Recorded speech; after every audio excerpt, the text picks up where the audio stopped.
हरे कृष्ण नमस्कार सबाइके आज के चले एसेছি राधा अष्टमी ब्लग নিয়ে ভেবেছিলাম রাধা অষ্টমীতে শাড়ি পরবো কিন্তু আর কি করা যাবে একটু দূরে হচ্ছে তাই চুড়িদারই পরে নিলাম। চলো এখন যাওয়া যাক। আর কি বলবো আমাদের যেতে যেতে দেরি হয়ে গেছে দেখি যে ভোগ আরতি কীর্তন শুরু হয়ে গেছে আর আমরা অভিষেক করতে পারিনি। কীর্তনই দেখো একটু কীর্তনের তালে তালে প্রভু মাতাজিরা কিন্তু খুব সুন্দর নাচ করছিল। স্পেশালি এই দিদনটা খুব সুন্দর নাচ করছিল।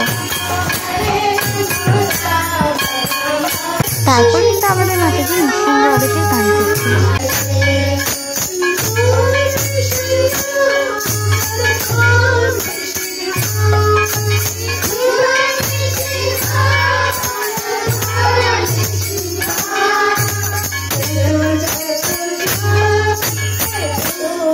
অনেক কিছুই তো দেখলে, এখন যার বার্থডে তাকে দেখে নাও, আমাদের রাধা রানী আর ভগবান শ্রীকৃষ্ণ। আর তারপর ছিল মাতাজির খুব সুন্দর একটা ক্লাস।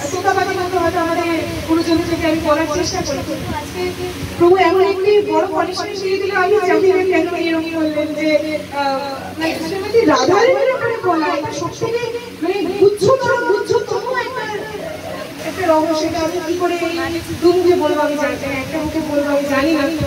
তারপর ছিল পুষ্পাঞ্জলি, তারপর একটু সেবা করে প্রসাদ পেয়ে আমরা সবাই বেরিয়ে পড়েছিলাম বাড়ির উদ্দেশ্যে।